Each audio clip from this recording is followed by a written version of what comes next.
Welcome to the session on children of alcoholics and addicts, adult children of alcoholics and addicts, and family issues.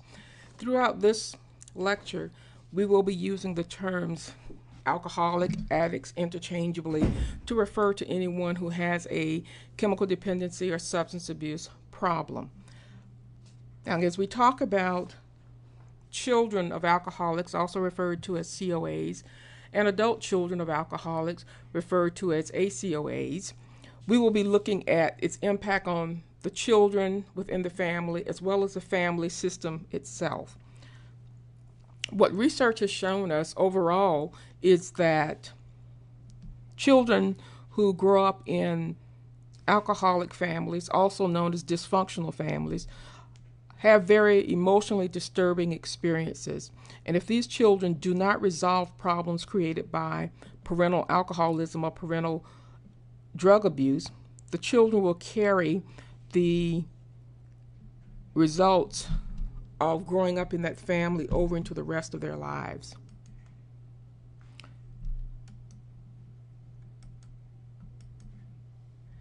Now, what is also important for us to think about, also for children who grow up in families where they experience various problems such as substance abuse, these children have other problems that come out in areas such as school problems, delinquency, aggressive or fighting behaviors, and also these children are at a higher risk for developing problems if, one, they belong to a lower socioeconomic group, two, if they witness or experience physical abuse, three, if these children are 6 years old or younger at the onset of the parental alcohol abuse or drug addiction. Also, four, if these children were the oldest of the children in the family, or even if they were the only child in the family, they have an increase or higher risk of developing problems. And lastly, they have a higher risk of developing problems if they live in a non-supportive family situation.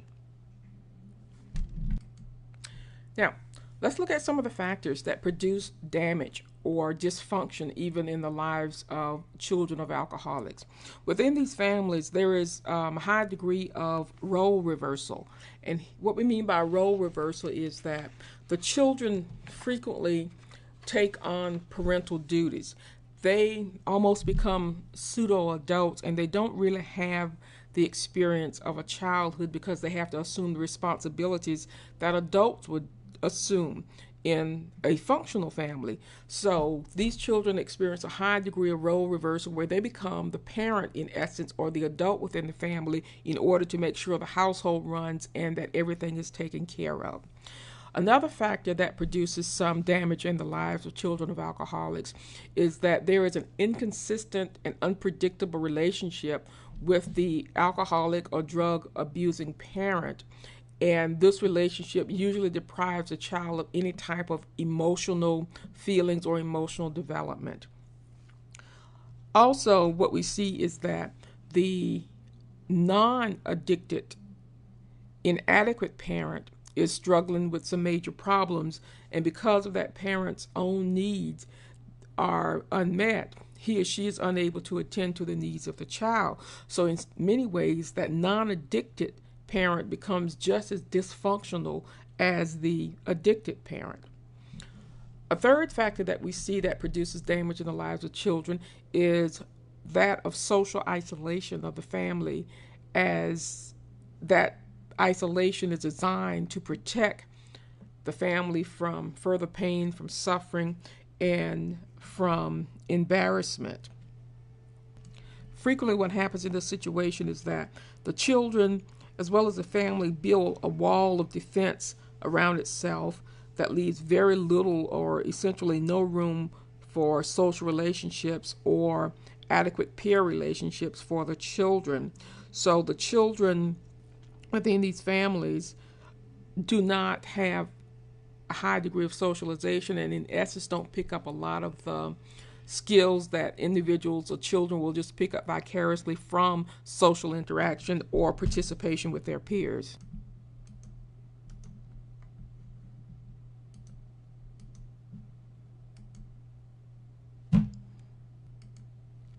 And as a result of this lack of interaction, this family secrecy and family protection, children develop a whole list of issues and concerns that will impact how they function in life. And here are just a few examples of some of the concerns that we see developing in children.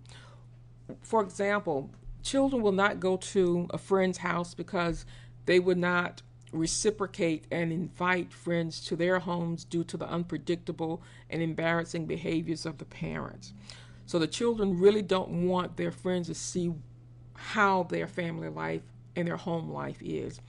Another concern for children is that they're preoccupied at school with worry about what would happen when they return home. In many ways, that time at school is an escape from that dysfunctional or that chaotic family life, but all throughout that school day, children are really concerned about what is going on at home, and that preoccupation about what's going on at home often interferes with their ability just to do their schoolwork and to concentrate. A lot of times we see these children, in terms of their behavior, they exhibit a high degree of anger towards everyone. It's not so much that they're angry at the person because the person did something to them, but it is that chaotic and dysfunctional and emotionally disturbing lifestyle that just puts up this wall of defense that often comes across as anger, and it's directed at anyone in their path. Another concern for children in dysfunctional and alcoholic families is that if the parents are separated, the child worries about each parent's loneliness. Keeping in mind that even as that family was dysfunctional, that was the functioning of the family. And when that dysfunctional family breaks up, that child still is concerned about what is going on with each parent. And in many ways, that child may also blame him or herself for the breakup. And even though the family was dysfunctional, it was still what they considered to be an intact family. Another concern for children is that they feel they have to be parent-like, especially if the mother was the individual who was drinking or the individual who was drugging. And keep in mind that we're still living in a society in which the mother is still seen as the nurturer of the family and protector of children. And when the mother is the individual with the addiction of the substance abuse problems, there is really a double standard and almost a more harsh judgment of that mother. So if the mother is not, quote, doing motherly duties, end quote, then that child feels the responsibility to take on that role of the parent or the mother and make sure things get done. These children also develop some problems, some very real problems that are observable and measurable. And here, again, are some examples of the types of problems of children who live in alcohol or drug families. The first is physical neglect and abuse. And what we often see with physical neglect or abuse is that children exhibit serious illnesses and symptoms of various types of illnesses. And these children also have a higher rate of accidents than children who live in non-alcohol or drug addicted families. Another problem that we see in these children is acting out behaviors. And these acting out behaviors may come across as involvement with law enforcement and the courts. These children may exhibit high levels of aggression, and these children may also themselves engage in alcohol and drug abuse. A third type or category of problems that we see in children of alcoholics or children of addicts is emotional reactions to alcoholism and a chaotic family life. And a whole host of behaviors come across under this category. And some of these include suicidal tendencies, and children may have these tendencies because they are now experiencing a sense of hopelessness and helplessness and seeing suicide as the only way out.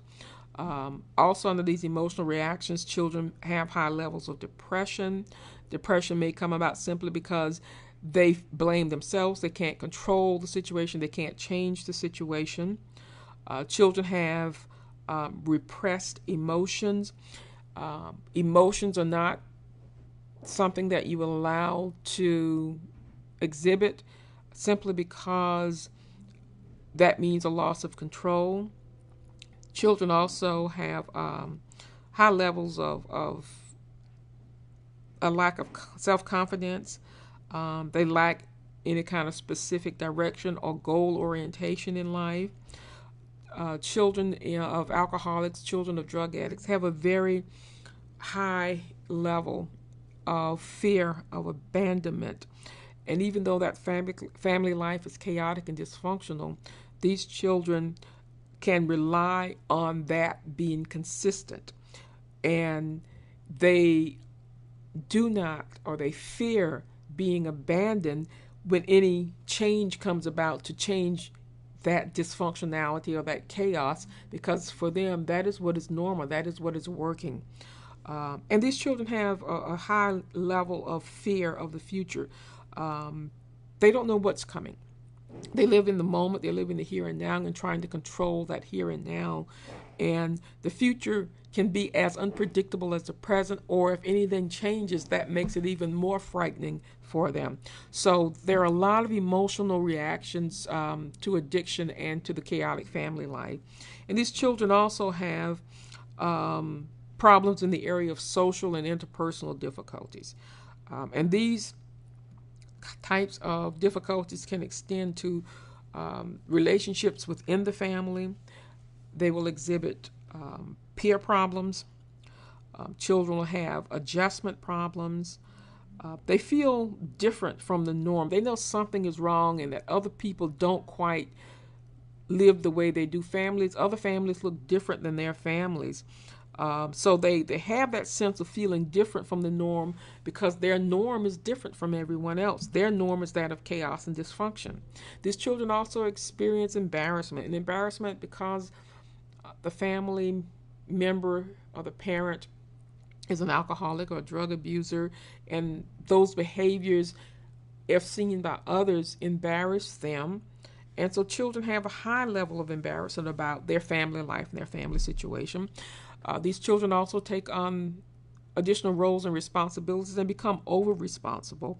And often another area of interpersonal difficulties is that they feel unloved and unable to trust. And in many ways, this feeling plays out in their relationship with others, not only throughout their childhood, but also throughout adulthood, in which they have difficulty with establishing relationships and maintaining any kind of relationship.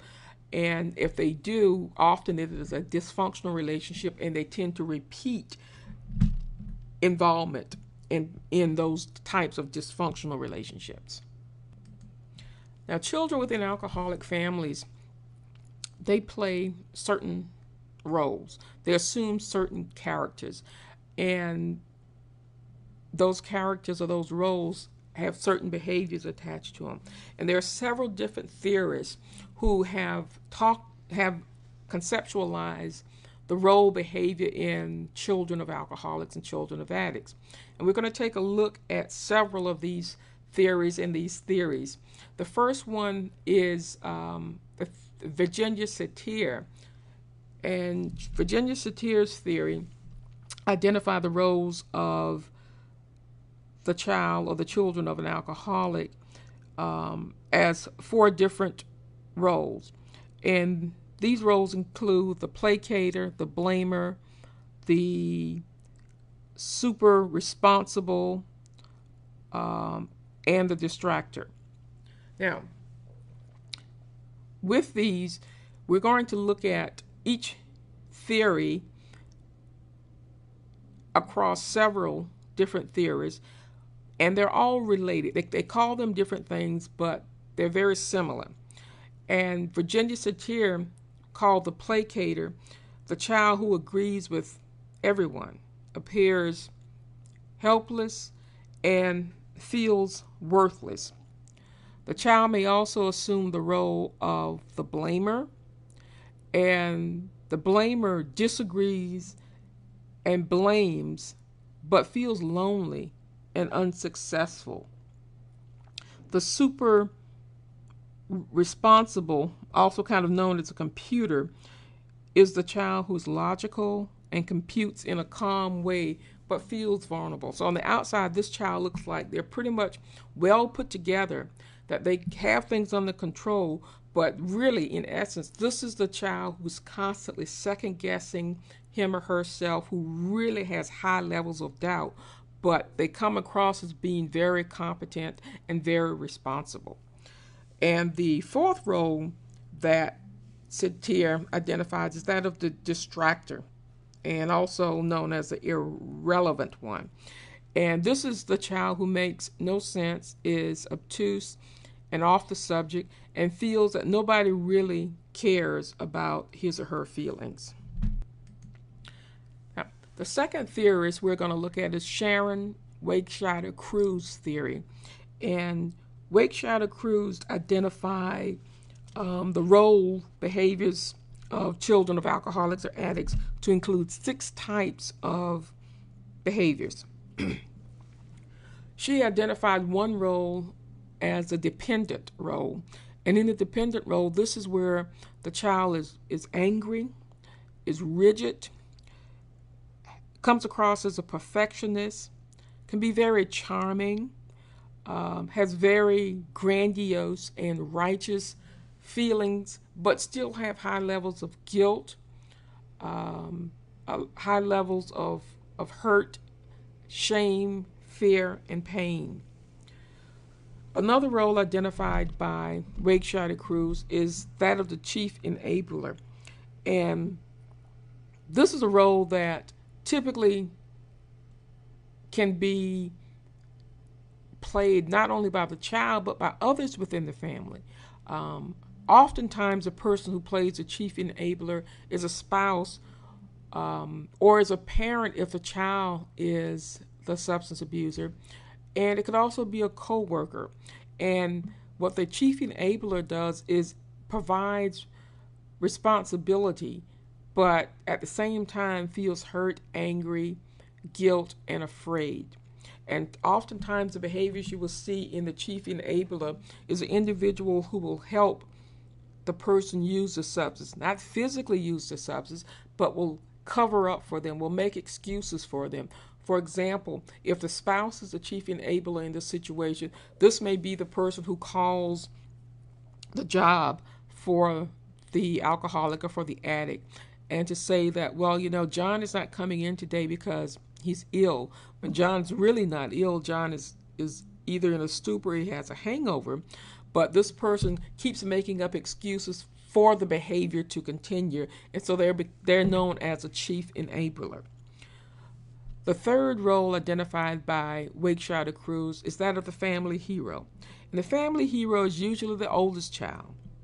And this is the child who provides self-worth for the family, because this child is usually the hard worker, has a high level of achievement and success, but at the same time, this is a child who has feelings of inadequacy, feelings of isolation and being hurt. The primary role for this child is for others in the family to feel good. Even though this child may come across about being a hero, it's really not about him or her. It is, I'm a hero because what I do is good for the family, or it makes the family looks good, and it makes the family feel better. So the hero is not the one who gets rewarded for being the hero or have any high level of self-worth. The hero's behavior is to make the family feel good and the family to have some self-worth. The fourth role identified by Wakescheider-Cruz is that of the scapegoat. Now, the scapegoat is the child who acts out. This child may also abuse alcohol and drugs, and the child takes the focus off the seemingly unresolvable family problem of alcoholism or addiction. The scapegoat basically volunteers for this position but still feels lonely, rejected, hurt, and angry. And the scapegoat is often the target of a lot of anger, is often the child who is blamed for whatever goes wrong in the family, even though the child is not the one who is acting out or causing the behavior.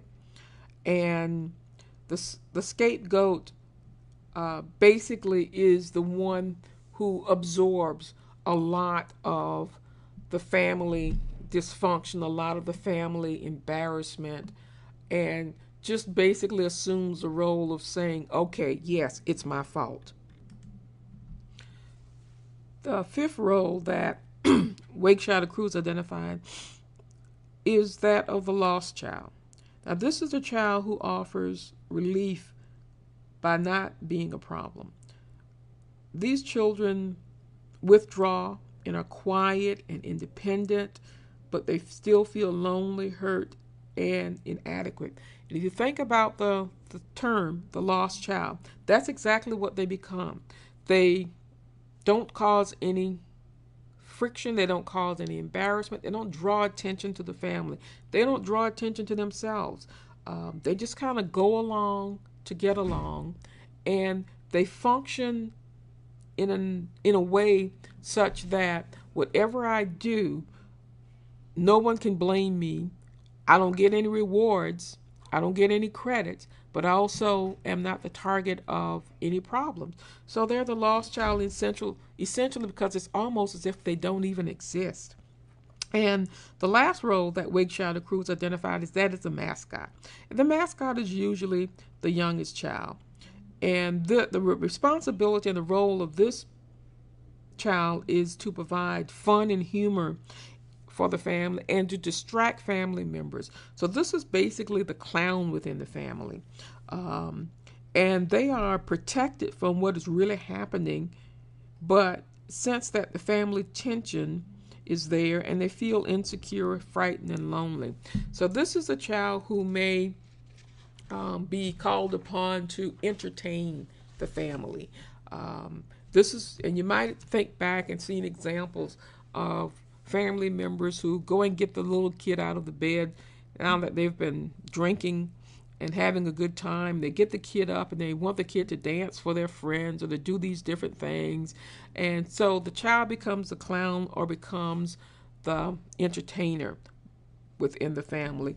And again, this is a child who usually is not the target of any of the negative behaviors because they are really rewarded for their ability to distract and to entertain. The next theory we look at is that of Claudia Black. When Claudia describes the behavior of children and the roles they play within the family, and she identifies the first one as a responsible one. And the responsible one is usually the oldest child who feels responsible for everyone. They provide the structure for the family and become angry at themselves if they cannot control the situation and keep everything working and functioning the way it should. These children are adult-like. They're little pseudo-adults. They're always very serious. They're rigid. They're inflexible. They have little time for play or for fun. Their self-reliance leads to loneliness. And in adult life, these are the children who often marry alcoholics or addicts. And this role is very similar to Wakeshire's family hero role. So again, this is the child who's the responsible one who makes sure everything is going the way it's supposed to. And for them, the key is that they must maintain control to make sure things happen. But in so many ways, they cannot maintain control because all of these things are beyond them. And this is where their feelings of inadequacy really come into play. Now, the second role that Black identified is that of the adjuster. The adjuster follows directions and must be flexible to adjust to the fighting, separation, and multiple life changes of the alcoholic family. They feel they have no power over their own lives. The third role is that of the placator. And the placator is the emotionally sensitive child. Placators take care of others first to reduce their own pain and make life easier. They believe they do not deserve to have their own needs met. They smooth over conflicts and are rewarded for their help. They work extremely hard at taking care of others, and they to the point that they neglect their own feelings and needs. Placators can become the empty nesters when their children grow up and they no longer need them to take care of them. So these are the three roles identified by Black as the roles that children play within the family. Now, the next theorist we're going to look at is Booz Allen and Hamilton. And Booz Allen and Hamilton identify four basic roles that children play. And the first role is that of flight. And these children are the ones that avoid the alcoholic by not being home. Or they're hiding in their rooms when they're home, or they're isolating themselves within the house. These are the children who also may run away to get away from the situation. They become busy and get involved in activities outside of the home, again, so they won't have to be there. These are the children who are saying, yes, when I graduate from high school, I'm definitely going to college, and typically a college that will not only get them out of the home, but will get them out of that town as well. Another way out of that situation, again, remember, they're taking flight. Another way for them to get away is these are the children who may get married early just to get out of that home and chaotic situation.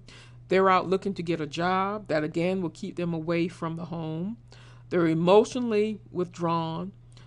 They have a tendency to try and block out their memories. And oftentimes, in order to find some kind of relief, in order to have something to escape to, these children have a tendency to return to religion or some type of spiritual involvement.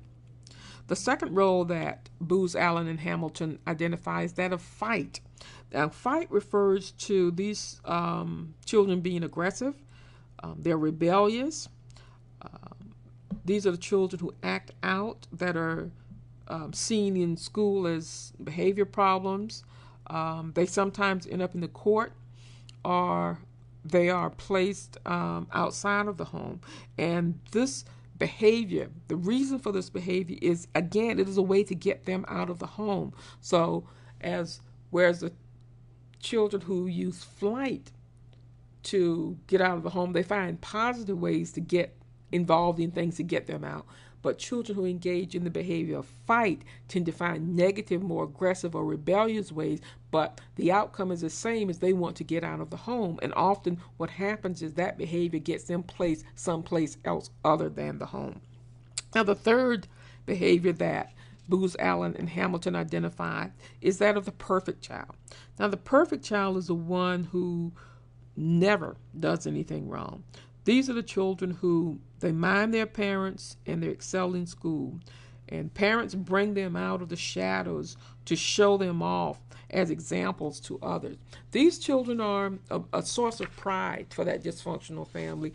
And it's the family's way of also saying, well, there's nothing really wrong with us. Boy, we have this wonderful kid who's an achiever, and we have provided so many good things. And that's why this child is achieving, when that is not the truth. But this perfect child has just put him or herself in the position that I'm going to do everything right, and I'm going to excel at everything I do, and this is rewarding for the family.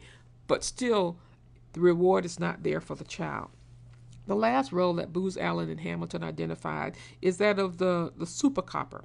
Now, super copper, these are children usually who are the oldest children, and they can become confidants of the non-alcoholic parent. And they are parentified, meaning pseudo-parents. They're little adults. They're parentified children who feel responsible for the other family members. Now, if we were to think about these different theories offered by these different theorists, and what we do find is that each child plays a role within the alcoholic family, regardless of how it's labeled across the different theories. They play a role, and each role has certain characteristics, and these characteristics are common across children within alcoholic families, regardless of the label. Now, the key points to remember about these roles that children play is that at any one point in time, a child or an individual can move in and out of different roles depending on their situation and their responses. Also, a child or an individual can assume more than one role. Birth order is not always a predictor of which role an individual will assume. We saw with some of the theories that it was believed that, some children played a certain role because they were the oldest child, or other children played a role because they were the youngest. Birth order is not always a determinant of this, especially when individuals can move in and out of roles and when they can assume more than one role. And also, an only child can easily switch back and forth between roles to meet the needs of the situation. So what is happening is that the child is able to adjust to the situation, and they know when they see certain behaviors going on within the family or within the alcoholic parent or even within the non-alcoholic parent, they know that that behavior that they are observing calls for them to assume a certain roles. So with ease, a child can switch back and forth between the roles to make sure that they're in the role that best meets the situation to keep the home situation functional, even though we know it's dysfunctional. But this is how they keep things going and keep things under control, and also try to avoid negative consequences within that family. Now, in order to really function, in order to maintain some kind of control and have any kind of semblance of normality, there are some basic family rules that everyone in the family must abide by. And the first and foremost family rule is that you don't talk, you don't tell.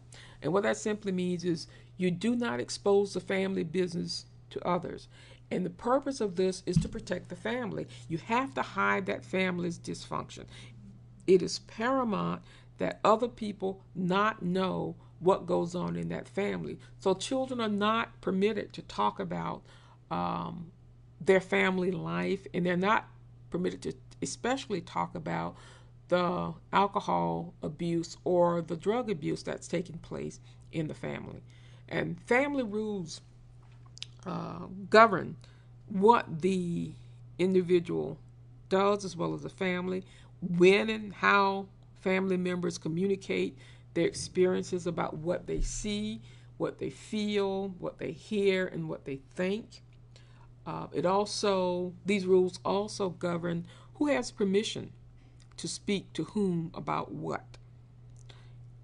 For example, the family rules say that the child is not permitted to question the parents drugging or drinking.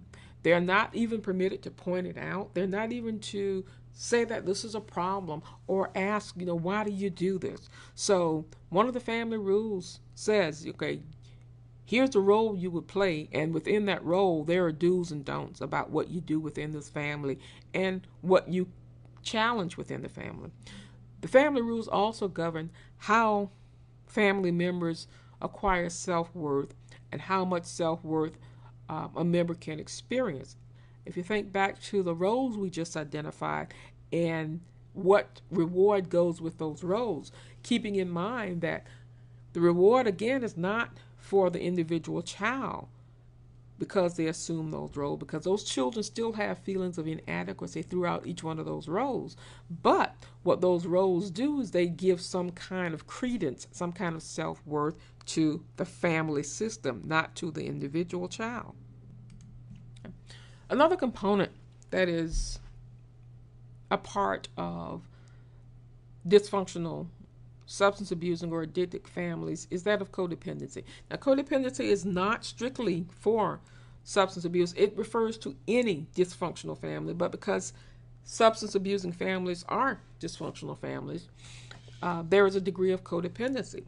And codependency has multiple definitions. And what I've provided for you here are 4 basic definitions that give you some concept of what codependency is. The first definition says that codependency is a disease of lost selfhood, means self-identity, and the most common type of addiction that the people can develop. So keep in mind that codependency means co is the key here. So that loss of selfhood means I am now codependent, and codependency comes across as my self-worth or my selfhood is dependent upon what somebody else is doing or even what somebody else approves. The second definition of codependency is that it is an emotional and behavioral pattern of interactive coping resulting from one's protracted exposure to a restrictive environment that does not allow the open or direct expression of feelings about oneself or other family members. So in other words, what codependency means here is that you, as a child or as the codependent within that family, you have to interact based on certain patterns within that family. And there are certain restrictions within that environment that does not allow this open, emotional, free and direct expression of feelings about yourself or about how you feel about that family. The third definition of codependency is that there are rules operating in the family structure that prohibit the honest expression of feelings regarding alcoholism or addiction and the chemically dependent family member. And the final definition of codependency is that there is a preoccupation and dependence upon another person or object. Now, these definitions are not all inclusive, but they are 4 very solid, grounded definitions to give you some idea of how a codependent person or codependency is defined. Now, a person who is codependent has certain characteristics.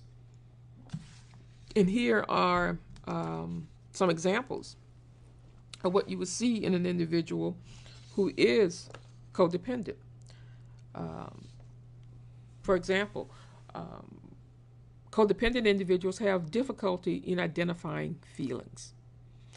If you were to ask them to identify, to label it, what are you feeling? Tell me in words, describe it to me. They will have great difficulty doing this. Also, these individuals minimize, alter, or deny feelings. And these can be positive or negative feelings. They have difficulty in decision making. There's a high degree of indecisiveness. Individuals who are codependent have feelings of embarrassment for receiving recognition, praise, or gifts. Because keep in mind that their behaviors and the roles that they play was not for them. It was not to make them feel better. It was to make the family feel better. Individuals who are codependent have a punctuated sensitivity to the feelings of others, along with assuming the same feelings. They may also have extreme loyalty, remaining in harmful situations too long. And for example, you may see someone who said, well, I'm sticking with this because it's the right thing to do. And even when they know the outcome will produce very negative effects, they will stay in that situation way too long to the point that it is harmful, and typically harmful to themselves because, again, they're sacrificing their feelings and their own needs in order to take care of everyone else or to make sure the family is fine. And in adult life, you can easily see this manifest in individuals who come from dysfunctional or substance abusing families who end up marrying someone who is an alcoholic or an addict, and they will stay in that dysfunctional and abusive situation to their own detriment. You will also see codependents putting aside of personal interests and hobbies to do what others want. It's okay, I may want to do certain things, but I don't think I'll do it because, okay, we'll do what you want to do. These individuals also have thought and emotional patterns of feelings responsible for other people and other people's needs and wants. The concept of codependency has some very specific meanings and intentions when we look at it from a diversity perspective as well. And the feminist critique of codependency basically falls into three broad categories. Feminist perspective looks at codependency from that of gender bias, from that of codependency disclosure. And these are included just to give you some idea of how codependency is not equalized, and the stereotypical roles that we as a society ascribe to people based on gender. And once people are in these stereotypical roles and they have these role or gender role expectations, then the codependency takes on a different kind of meaning based on that bias. Now, let's take a look at a case, for example. And this is the case of Darla. And Darla, of course, is an adult now, but she grew up in a dysfunctional or an alcoholic family. Now, Darla was raised in an alcoholic family and subsequently married an alcoholic. She's very good at apologizing. It does not matter if it is her fault. It does not matter if there's anything to apologize for. She does, and she does so profusely. And when she does this, she hates herself for doing it, but she continues to do it.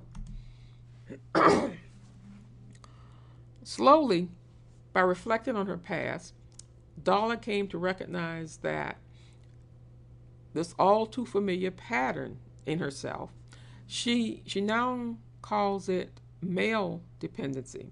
More than anything in the world, Darla wanted to be Daddy's little girl. She treated her father like a king. She lied for him, excused any unacceptable behavior, and undertook sports to get his approval, yet he did not have that approval to give. According to Darla, she said, "My original sin is that I was born a girl." Not knowing differently, she decided there must be something wrong with her if she was not accepted by her father. Her father's disapproval could not be his fault, she reasoned. The only thing left was to blame her and to blame herself. Consciously trying to please her father, Darla found herself in a series of relationships with men who were carbon copies of her father. She created the same system again and again, the one she hated.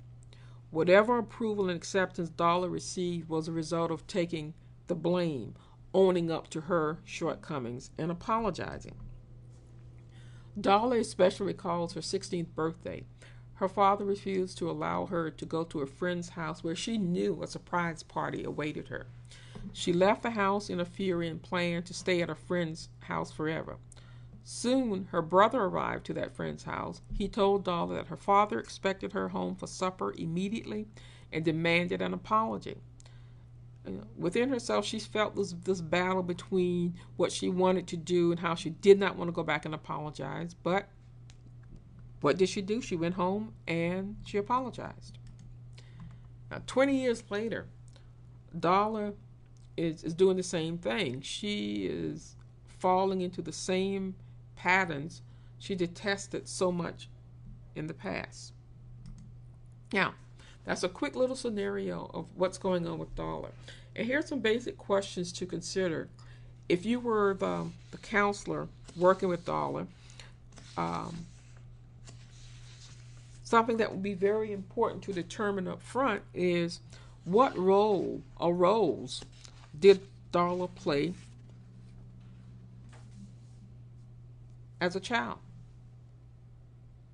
Now, think back to those roles. If you're using, regardless of which one of the theories you're using, you can use Wakeshire Cruz, you can use blacks, but think back and go back to those list of roles that children play within the family and see which ones that dollar played. And if she played only one, she played multiple roles as she moved in and out of these roles, but identify which roles dollar played as a child.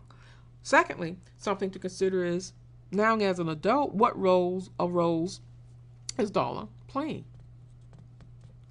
Keep in mind she has a pattern here and she's still moving through that pattern. So what role is dollar playing now?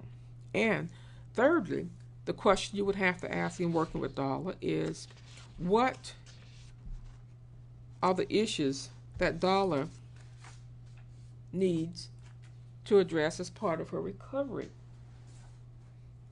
And this is where you're really getting into figuring out how the emotional issues she have to address, the behavioral issues she have to address, the need to still please others. You would also have to look at the role or the expectations she had as a child in interacting with her father and the approval she needs from him that she never got.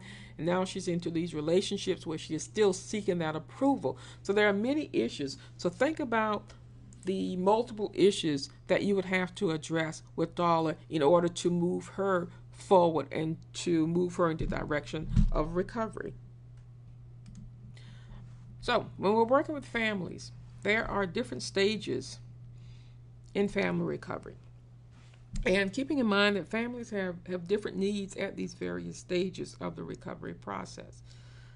The goals of counseling differ according to whether substance abuse is active, or is this an old issue but they never dealt with it.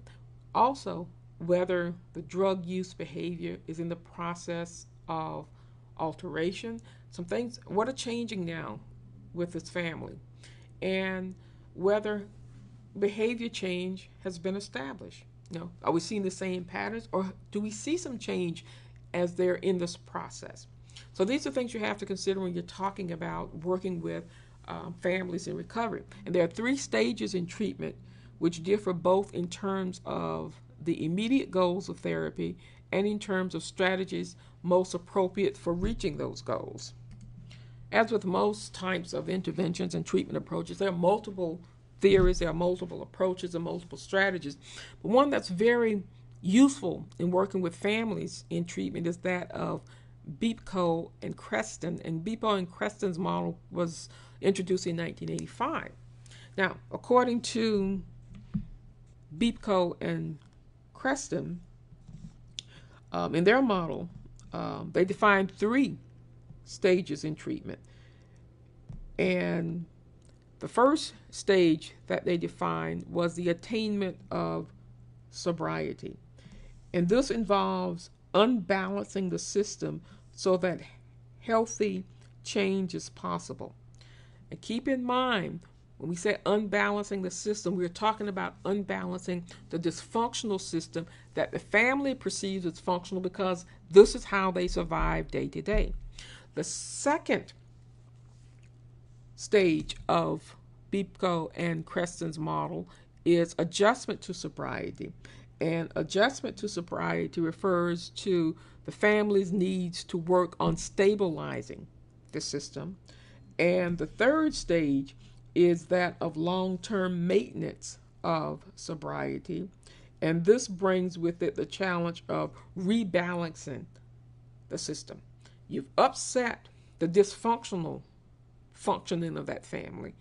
And so they're out of balance now because the old habits, the old practices, the old patterns that they use to work and just to survive, you've taken those out of the picture, and you've saying these things don't work and this is what you people really look like. So now you have to get some balance back to them, but it can't be returning them to the dysfunctional balance. So it comes to how you realign this family and get them back in balance, but you want to get them back in balance now as a functional family through functional aspects, not as a dysfunctional family perceived to be functional. Another theories that was introduced in the family recovery process was that of Shakespeare and Holberg, and they introduced or interpreted the recovery process in terms of a journey through 3 different regions. And the first region that they introduced was that of exasperation. And this is one in which the family members feel that their needs are unmet and misunderstood, that their own behaviors fall far short of reasonable standards, and individuals within the family feel overwhelmed, and the family is characterized by chaos, shame, and helplessness.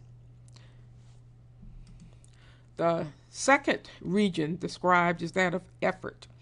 And here families begin to see the possibility of escaping from chaos. Members within the family struggle toward a better life and begin to feel a sense of satisfaction when they approach socially acceptable lifestyles. And the third region is that of empowerment. And empowerment brings a newfound sense of meaning and purpose. Family members begin to believe in their own competence and to sense the possibility of their dreams becoming reality. Finally, they feel safe enough to make a commitment to one another. Because keep in mind that this trust was not there. This commitment to the family wasn't there. It was just working in survival mode. How do we get from today to tomorrow? So this empowerment now is a real commitment that we want to work as a family, and we want this to be a functional family.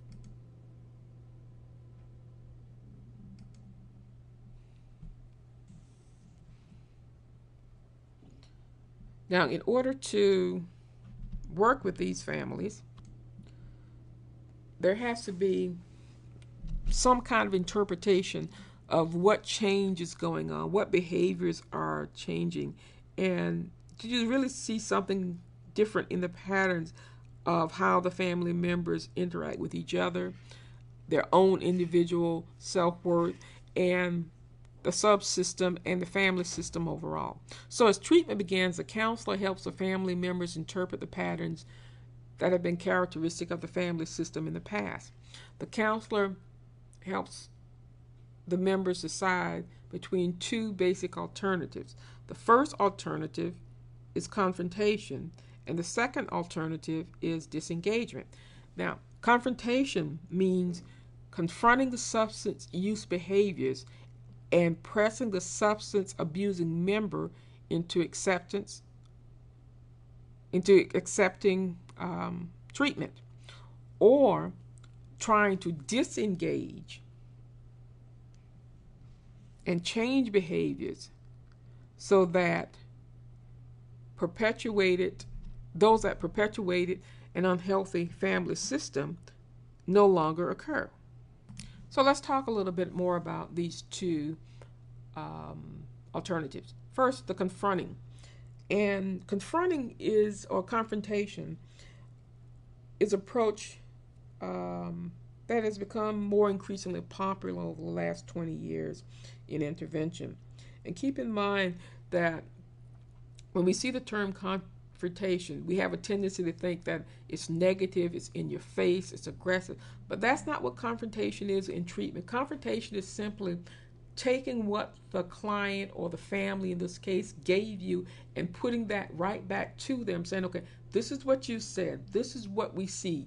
It's actually putting the truth back there. It's not a yelling, screaming type of interaction when we usually think of confrontation. And when counselors employ the technique of confrontation with family members, especially family members with alcohol problems, When an intervention takes place, family members, friends, associates, any significant others gather to confront the individual as a group. All of the participants present concrete evidence, and that's the key, concrete evidence of the impact that the person's drinking or drugging has had on them. In a supportive manner, they press the individual to admit that he or she does have an alcohol or drug-related problem. The purpose of the interaction is to change the person's perception so that he or she comes to understand that drinking or drugging is the source of the problems being described. The desired outcome is that the client accept the need to enter treatment. Also, as a part of the confrontational process, family members must also explore in great depth the implications of the procedure. Usually, intervention is built on the notion that there is or will be consequences if the client or the addict or alcoholic refuses treatment. For example, the consequences may be that the spouse will leave, the colleague will stop covering up problems at work, the friend may cut off ties. Before taking any action, interveners need to consider carefully the impact that these consequences might have on their own lives. In other words, and Lewis, who did quite a bit of research in this area, described this as the reason for the family or the group or the friends really having an understanding of what it means to use confrontation as an intervention. According to Lewis, one of the reasons that intervention should be approached with great caution is that this type of ultimatum can have life-shattering implications if the alcoholic or the drug addict refuses treatment, or if they have unsuccessful treatment, or if they react violently to the confrontation. So great care must be taken in preparing a family for the intervention so that each member has a clear understanding of the risk involved and a concrete plan for dealing with each contingency. Now, the second alternative that was introduced, that of disengagement. Now, sometimes it is necessary to use confrontation, but there are times when it is neither necessary nor appropriate to press an individual into treatment. Family members may need to begin the change process without participation of the substance abuser. So what that means is that family members who are ready to make a commitment to change should be encouraged to take steps to improve their own lives, and that their goals should focus on their own growth and health, not on the drinking or the drug use behavior. And through a process of disengagement, family members can interrupt rigid patterns of interaction and move away from accepting responsibility for others' behavior. For many families, a referral to Al-Anon or another self-help organization at this point provides much needed support as sober family members attempt to withdraw from the performance of roles that have enabled the substance abuser to avoid the negative consequences of drinking or drug use. So, in essence, what is recommended here, or that's even being suggested, is that family members can change from a reactive mode to an active one. In the reactive mode, family dynamics are dominated by reactions to the individual's substance use behavior. In the active state, the sober or non-drug using or non-alcoholic family members change their behaviors. They begin to focus on their own needs and to seek the support they may require. These changes improve their ability to adjust effectively if the substance abusing member does not change his or her own behavior. So in essence, what the disengagement focuses on is not the substance abuser, but on the other family members getting healthy and moving forward and having their own recovery, because the substance abuser may or may not be a part of the process. And what disengagement stresses is that each family member will have to focus on their own recovery, irregardless of what is going on with the substance abusing individual. Now let's wrap up with a few key points to remember. And what we have to remember first and foremost when we talk about addiction within a family is that it is not just the problem or the disease of the individual. Addiction is a family disease because each member of the family is impacted in some way, and typically they are impacted in a negative way. So we're talking here not just about an individual disease or an individual addiction, we're talking about a family addiction. And so the family, the whole unit, the system must be in recovery. And the system must be treated, not just the individual. And the system must be treated even when the individual refuses treatment. We also need to remember that children who grow up in families with addiction problems often carry those experiences and behaviors into adulthood. When children of alcoholics or children of addicts do not receive treatment, do not receive some kind of intervention or some type of recovery, they're going to continue in the same behavior patterns that got them through childhood. Those same coping strategies and mechanisms that they use to get through and survive in the chaos and the dysfunctional family, they will use those same strategies to survive in adulthood. Now, they may have developed some positive strategies, but they may also have developed some very negative strategies. And those strategies they're going to continue to employ because that's what worked for them. So children of alcoholics and addicts who become adult children of alcoholics and addicts need to recognize those behavioral patterns and why they continue to use the same strategies and behave in the same way. And finally, counseling must focus not only on the substance using person, but on the family system. That's the key here. How do we have family recovery? Each person within the family must enter treatment with or without the user. So, to summarize and to wrap up, addiction is a disease individually and a systems disease. And to respond to it most effectively, we have to find ways to get families engaged in their own recovery. And we must focus on the entire unit to get better. And when the user within that unit refuses or is not able to enter into recovery, whether it's through confrontation or whether it's through disengagement, then we must focus on those other family members getting help and focusing on themselves to get better. And this concludes this session on children of alcoholics, adult children of alcoholics and addicts, and the family system.